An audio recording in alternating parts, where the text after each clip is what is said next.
Como vocês já sabem, eu sou o Gustavo, mas hoje vocês me chamam de Chapeuzinho Vermelho. Tá, deixa eu tirar isso aqui porque obviamente não vai dar certo. Nossa, meu cabelo tá uó, a touquinha fica. Eu acho que eu não preciso ficar alfabetizando ninguém com relação a esse assunto, mas os contos de fadas estão entre as nossas tradições orais e históricas há mais tempo que, sei lá, a Igreja Católica, por exemplo. E parte do que faz essas obras serem tão reproduzidas, recontadas e metamorfoseadas pelo mundo todo tem muito a ver com as questões culturais que abraçam cada região desse nosso planeta terrível. É óbvio que a gente tem muito contato com fábulas e contos europeus, afinal, aquela praga daquele continente colonizou todo o resto do mundo, mas mesmo em povos nativos que tiveram pouco ou nenhum contato com a abominação chamada Homem Branco, você ainda consegue encontrar histórias que compartilham traços com vários dos contos que a gente já conhece, como A Bela e a Fera e também Branca de Neve, por exemplo. Ao longo de toda a sua vida, uma escritora e jornalista britânica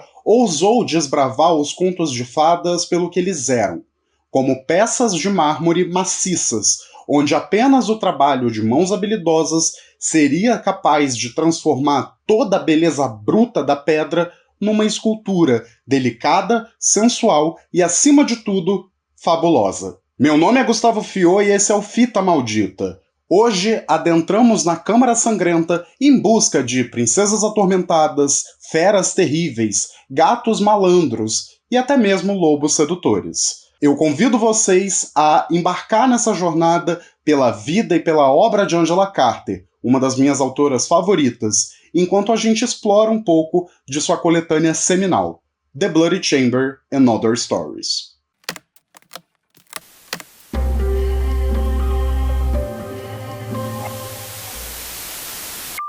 Nascida em Eastbourne, na Inglaterra, em 7 de maio de 1940, Angela Olive Percy era uma garota que, desde cedo, teve que lidar com os horrores de um mundo cada vez mais sombrio. Quando ela era muito nova, ela acabou sendo evacuada da cidade em que ela morava com os pais e foi viver com sua avó, para fugir dos bombardeios e ataques que estavam rolando ali na Inglaterra durante a Segunda Guerra Mundial. Ainda criança, ela já tinha um carinho muito especial e muito forte por contos de fadas e histórias fantásticas, sobretudo as que a avó contava para ela, e isso acabou se tornando um norte na sua carreira profissional. Mas meio que antes disso, ela sofreu e muito com o casamento. Angela se casou com o Paul Carter em 1960, quando ela tinha só 20 anos de idade, tanto que é dele que ela tira o sobrenome Carter. Embora detalhes desse relacionamento não sejam muito públicos, o que a gente sabe é que as coisas não terminaram nada bem. Tanto que em 1969, ela pegou todo o dinheiro que ela tinha ganhado de um prêmio literário, largou ele e se mudou para Tóquio, onde ela mesma conta que se radicalizou e aprendeu o que era ser uma mulher. Considerada muito mais para frentex do que outras escritoras e teóricas feministas do seu período, a Angela se torna uma grande pesquisadora. Ela tem várias obras que vão desde a coletânea e transcrição de contos de fadas de várias partes do mundo, até um trabalho muito legal desestigmatizando a pornografia dentro da obra de ficção do Marquês de Sade. Em 1979, impulsionada por uma onda de mulheres despontando no mercado da fantasia, Angela lança The Bloody Chamber and Other Stories, uma antologia composta por 10 histórias, dentre as quais só 2 eram inéditas. As outras já tinham sido publicadas anteriormente, até em formatos diferentes.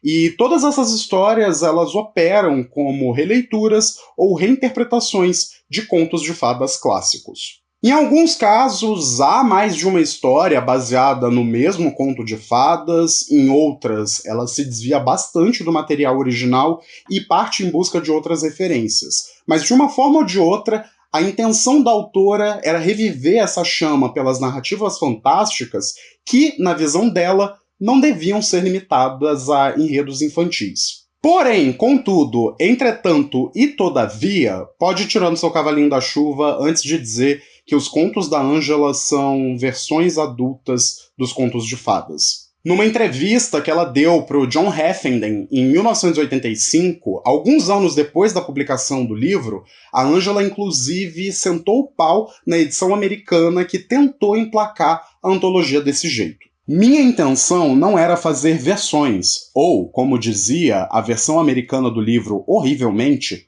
contos de fadas para adultos.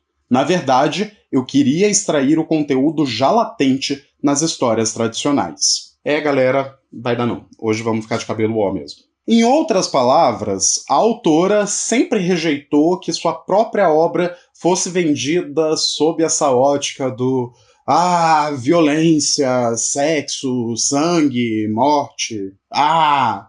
Enfim, o murro no Zack Snyder.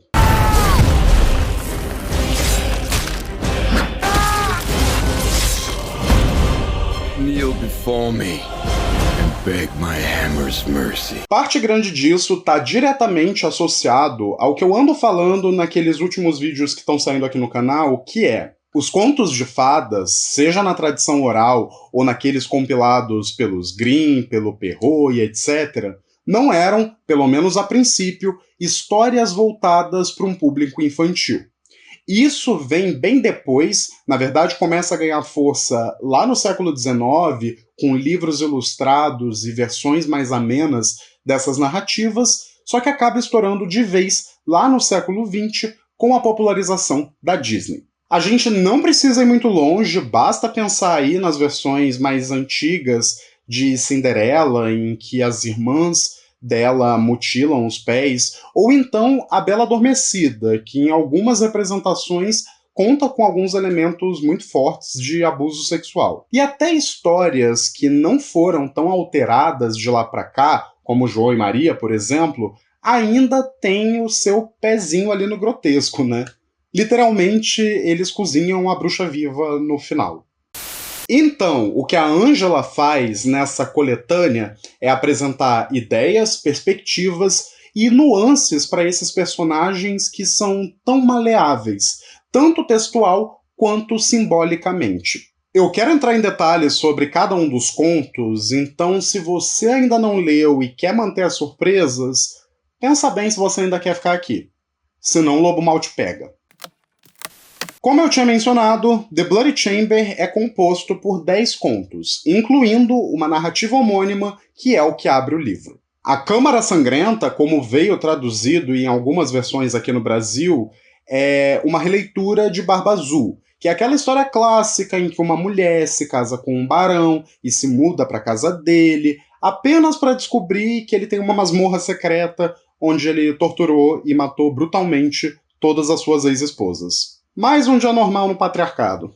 Essa é a história mais longa do livro, ela tem mais de 50 páginas, e dados os temas e o teor que ela já insere desde o início, eu acho até compreensível, porque é um conto que vai condensar todos os conceitos que a autora vai trabalhar ao longo das próximas narrativas. O desencadeamento do enredo segue bem fielmente as versões mais clássicas do conto. As batidas são as mesmas. O que muda são esses pequenos acréscimos que a Ângela faz, dando um pouquinho mais de complexidade e profundidade para os personagens, sobretudo a protagonista, que apesar disso não tem nome, o que é incrível. É uma história que, desde as primeiras páginas, está ali discutindo um pouco sobre o casamento enquanto instituição. E uma das coisas que eu acho mais fascinante é que a personagem que mais se opõe à união da protagonista com o Marquês, o nobre, é justamente a mãe dela. Aliás, essa presença da mãe é ainda mais revigorante porque ela, no fim das contas, é quem salva a filha das garras desse marido maníaco.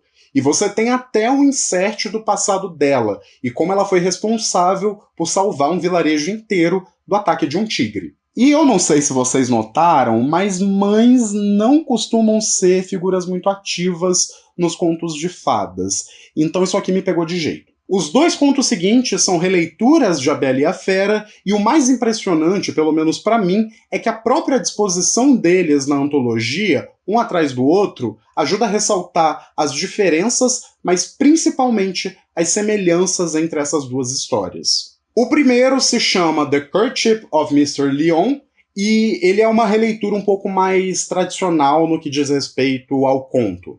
A gente tem o pai da Bella chegando ali na mansão da fera, abusando da hospitalidade dele e, eventualmente, tendo que entregar a sua própria filha como uma compensação. E o que eu acho mais interessante de ressaltar é que esse conto, diferente do que vem depois, adota mais a perspectiva da fera, embora a história seja contada meio que em terceira pessoa. Ao fazer isso, a Angela Carter está nos dando uma dimensão desse monstro que dá mais complexidade a ele do que essas leituras de sempre sobre, sei lá, manipulação de gênero ou então síndrome de Estocolmo. Isso é algo que a Angela trabalha muito bem nos contos dela. Eu vou falar um pouquinho mais quando eu chegar ali nas releituras de Chapeuzinho Vermelho, mas essa visão maniqueísta de mundo que separa tudo em monstros e princesas inocentes, crianças indefesas e madrastas malvadas, tudo isso é ressignificado de alguma forma nos trabalhos da escritora. E ela, inclusive, aproveita essas questões referentes à monstruosidade e aplica isso numa leitura de gênero no conto seguinte, The Tiger's Bride, ou A Noiva do Tigre. Esse conto, que tem uma ambientação mais contemporânea, um ar menos suntuoso que o anterior, já parte da premissa de que a Bella é um prêmio que o seu pai aposta em um jogo de cartas. Quando ele perde, ela precisa ir morar na casa desse tigre humanoide, e é ali que ela se reconhece como um mero produto. Infelizmente, sua sina enquanto mulher. A monstruosidade entra em jogo aqui porque no final o tigre lambe a Bella igual um gato lambe o próprio filhote, e nesse processo a pele dela começa a cair e revelar outro tigre por baixo. O lado verdadeiro dessa mulher, e como ela talvez até se torne mais bela por conta disso. Aliás, é até interessante que aqui ela opte por brincar com essa imagem clássica da fera, porque apesar de várias versões trazerem a fera como um leão humanoide, antes mesmo do desenho da Disney, acho que o caso mais famoso, o maior exemplo disso é o filme de 1946 do Jean Cocteau, mas ao transformar esse personagem em um tigre, a Angela torna ele ainda mais bonito, a monstruosidade dele é ainda mais atrativa, é mais sensual. E a gente que tem um pezinho no furry sabe bem disso, né? E para finalizar esse ciclo dos felinos, a gente tem Puss in Boots, uma releitura de O Gato de Botas, e desde a primeira vez que eu li esse livro, eu fiquei completamente estarrecido e surpreso com o quão sexual é esse conto. Aqui, o Gato de Botas é o clássico felino, aventureiro e falante, mas a missão dele é bem menos cristã que em outras versões dessa história. Na real, ele quer ajudar o dono dele, que é esse pé rapado fudido, a transar com uma mulher que já é comprometida. E nesse processo, o gato, que não é bobo nem nada, quer traçar a gatinha que pertence a essa mulher. É um caso de eu lavo tua mão, tu lava a minha. Eu acho um conto muito rico porque na fantasia mais contemporânea a gente vê cada vez mais uma ode à natureza selvagem. E eu acho, inclusive, que isso faz todo sentido considerando o caos que o nosso mundo tá. Não é fácil viver no apocalipse e eu acho que a ficção está fazendo o melhor que pode para poder mostrar isso. Só que, ao mesmo tempo, um elemento muito presente nos contos de fadas e que também dialoga muito com o momento em que essas histórias foram criadas é como a natureza selvagem pode ser perigosa e traiçoeira. E esse conto já vai na contramão disso, representando esse lado mais domesticado, mais civilizado, mesmo em um gato. Como a própria Angela disse, a intenção dela é lapidar e escavar alguns temas que já estavam ali latentes nas histórias clássicas. E esse me parece muito ser o caso aqui. Ainda que tenha um certo cinismo que o distancie de outros contos mais tradicionais, é uma história que está o tempo todo mostrando como a natureza mais adestrada é útil, por falta de uma palavra melhor, enquanto a selvagem já não é tanto. E é através das peripécias desse gato, que por sinal tinha que ser laranja, que a gente vai vendo como um rapaz completamente desprovido de traquejo social finalmente consegue dar aquela aliviada, se é que vocês me entendem. Eu acho lindo, porque basicamente o que a Angela tá dizendo ali no fim é que às vezes o final feliz é só uma mamada bem dada. Ai. The Earl King, ou O Rei dos Elfos, que é inspirada por algumas narrativas folclóricas lá da Europa, pega a rota contrária de tudo isso que eu falei sobre o Gato de Botas. É um conto sobre uma natureza selvagem, não domesticada, bruta, que exala uma energia muito masculina, sedutora e violentamente sexual. Aqui a gente vai seguir uma mulher que se perde na floresta e acaba encontrando esse ser mítico, o tal Rei dos Elfos, que é como se fosse uma personificação da própria mata, das árvores, da fauna, de todo aquele ecossistema. Essa mulher, a princípio, é seduzida por essa criatura, ela se vê presa aos encantos dele, e eu acho meio fascinante como a Angela vai fundo no teor sexual dessa narrativa. Ela basicamente está descrevendo uma relação muito erótica entre mulher e natureza selvagem. Aliás, uma coisa que eu ainda não falei aqui e que pode ser que afaste alguns leitores aí da escrita da Angela Carter é que se trata de um texto muito rebuscado, com muitos floreios, muitos adjetivos. E eu sei que tem muita gente que torce o nariz para essa prosa mais descritiva, mas eu particularmente acho bem agradável. E nesse conto em específico tem até um propósito maior. Como a Angela está falando da brutalidade das relações naturais, desse nosso contato com a floresta em sua forma mais pura, essa escrita dela nos serve quase para desorientar, para te dar um senso de que você se perdeu no mato e os perigos estão por todo lado. No fim, a autora toma as rédeas em uma direção ainda mais sangrenta.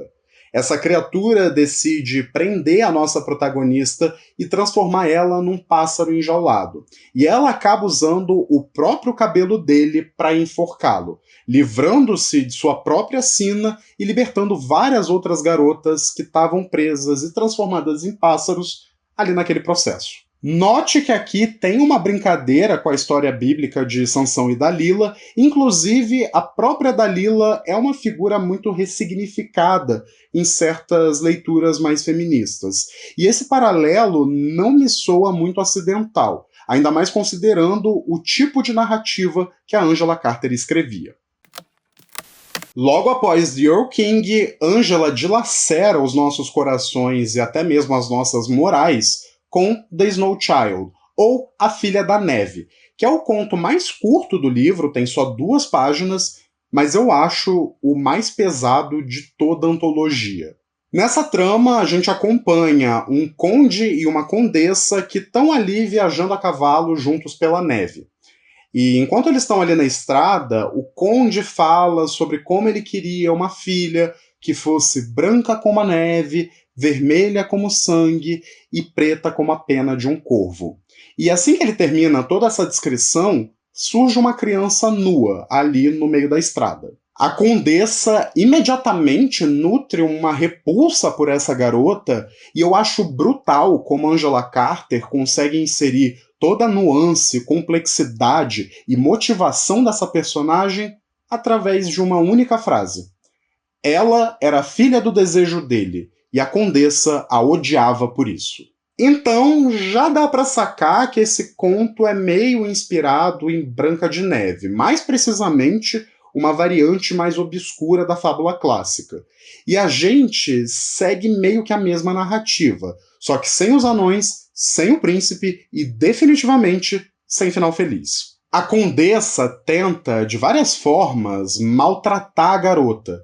E toda vez que isso acontece, o conde reprime ela e, de uma forma meio mágica, uma peça de roupa dela passa para a menina. É um detalhe pequeno, mas que acaba sendo muito interessante, porque nos lembra como roupas exercem todo esse significado de status e nobreza nos contos de fadas mais tradicionais. Eventualmente, a condessa pede uma flor para a garota e ela pega. Só que ela ferra o dedo em um espinho e sangra até morrer. O que, assim, desculpa, gente, mas eu particularmente acho meio dramático por parte da querida. Só que logo depois, o conde desce do cavalo dele e violenta o cadáver da garota ali, na frente da esposa. E depois que ele termina tudo isso, ele ainda pega a Rosa que matou a menina e dá de presente para a mulher, veja só. Como eu disse, eu acho muito interessante como o conto vai dando uma complexidade a essa figura, que nos contos clássicos é só uma madrasta malvada e narcisista que não quer ter sua beleza comparada com a dessa menina ranhenta.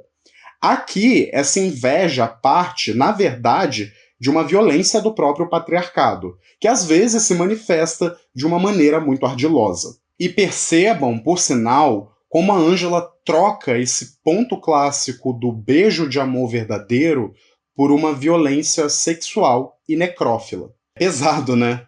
O mais curioso é que ela também faz essa troca, mas de uma forma bem diferente no conto seguinte. The Lady in the House of Love, que eu acho que veio como A Senhora da Casa do Amor, é uma adaptação muito peculiar de A Bela Adormecida, especialmente porque esse lance do sono da princesa não é tão literal quanto parece. Ah, e por sinal, a princesa, na real, é uma vampira. A Angela faz esse esforço de ir um pouquinho além dos contos de fadas em busca de referências, e esse conto, em especial, vai a fundo na lore dos vampiros. Tem referência a Carmilla, tem referência a Nosferatu, mas tudo isso é empregado para contar uma história trágica sobre essa vampira atormentada e seu encontro com um soldado e o sentimento que surge a partir disso. Nisso, ela vai subvertendo vários tropos de gênero que a gente já conhece bem. A questão de virgindade e pureza aqui, por exemplo, se aplica mais ao personagem masculino que à princesa. E o próprio beijo de amor verdadeiro, de certa forma, simboliza a quebra dessa pureza. Esse é um conto muito bacana e diferente de boa parte das histórias do livro, que partem para uma abordagem mais anacrônica ou atemporal. Ele é bem mais demarcado no tempo, porque o encerramento dessa história é o soldado se preparando para retornar ao batalhão dele, bem no meio dos conflitos das trincheiras ali na Primeira Guerra Mundial. O que por si só já é outro comentário bem forte sobre essa morte da inocência. E por fim, chegamos aos meus 3 contos favoritos da antologia, e que provavelmente vocês já devem ter cruzado em algum momento. Só que, antes da gente ir, eu preciso te dar 3 ordens. 1. Leve esses doces pra vovozinha. 2. Não sai da trilha na floresta. E 3. Sob hipótese alguma, confie em um homem de monocelha. Chapeuzinho Vermelho tá entre os meus contos favoritos e eu acho que grande parte desse gosto vem da forma como essa história é maleável, como ela pode ser usada para fazer coisas incríveis. Só entre alguns exemplos, eu vou citar aqui o filme meninamá.com, título péssimo por sinal, e também Contos de Dia das Bruxas, que tem um segmento ótimo envolvendo a iconografia da Chapeuzinho. E quando Angela se propõe a trabalhar nos temas desse conto, que, diga-se de passagem, também parece ser um dos favoritos dela, ela acaba nos entregando algumas análises que são simplesmente fenomenais. Aqui no The Bloody Chamber, Carter tem 3 versões para Chapeuzinho Vermelho. São elas o Lobisomem, a Companhia dos Lobos e a Loba Alice. E uma coisa que eu acho fundamental para a gente destrinchar o que cada conto significa é entender o que exatamente o lobo está representando em cada história. O Lobisomem é a mais curtinha e é bem sangrenta, na real. Aqui a gente vê um lobo aterrorizando o vilarejo onde vive essa garotinha, essa Chapeuzinho Vermelho. E depois que os habitantes se reúnem para caçar essa fera, um deles consegue decepar uma das patas dianteiras do lobo. Só que pouco tempo depois, ele descobre que essa pata se transforma em uma mão humana. E a virada de tudo vem quando a Chapeuzinho, ao visitar sua avó, descobre que ela tá sem uma das mãos. E sem nem pensar 2 vezes, ela denuncia a própria avó, que morre apedrejada pelos moradores do vilarejo. Eu acho interessante aqui como, além de explorar uma certa malícia e astúcia nessa Chapeuzinho, até mesmo uma moral meio ambígua, A Angela extrapola alguns temas mais abstratos e sublima isso numa metáfora muito grande sobre a ruptura que uma menina faz com seu passado, com suas tradições, em todo o processo em que ela está se transformando em mulher. Então, se o lobisomem se pergunta o que aconteceria se a vovó fosse o lobo mau, em A Companhia dos Lobos, voltamos à clássica metáfora de que o lobo é um pouquinho mais perigoso do que um lobo normal. Ou melhor dizendo, o lobo mais perigoso é aquele que é peludo do lado de dentro. Esse é um conto que eu acho muito tocante, é o meu favorito da antologia e talvez seja o meu trabalho favorito da Angela Carter, porque ela vai fundo explorando essa monstruosidade masculina. Você tem homens cruéis, violentos e muito abusivos, mas ao mesmo tempo ela garante uma camada muito forte de nuance para mostrar que, se há um lobo dentro do homem, deve haver um dentro da mulher também. E através dessa desconstrução de gênero, ela vai criando mitologias particulares, histórias dentro da história, que servem para nos mostrar como aquelas crenças sobre lobos maus podem ser um pouquinho equivocadas, um pouco antiquadas. Porque, no fundo, todo mundo meio que tem um lobo mau dentro de si. E ela finaliza isso de um jeito brilhante com a Loba Alice, que por sua vez é baseada numa variação ainda mais distante de Chapeuzinho Vermelho, onde dessa vez a própria protagonista é uma loba. Na verdade, ela é uma menina selvagem criada longe da civilização e que precisa se adequar às normas da sociedade quando é levada para viver entre um convento de freiras. Em dado momento, ela conhece um duque, essa figura da nobreza, que no fundo é um vampiro. Notem aí, inclusive, as conexões com Valerie e a Semana das Maravilhas. Isso não é acidental, a Angela Carter já disse ter se inspirado muito por aquele filme. E embora o duque tenha essa condição grotesca, monstruosa, vil mesmo, essa menina lobo, aos poucos, vai demonstrando uma compaixão, uma compreensão pelo lado animalesco daquele homem.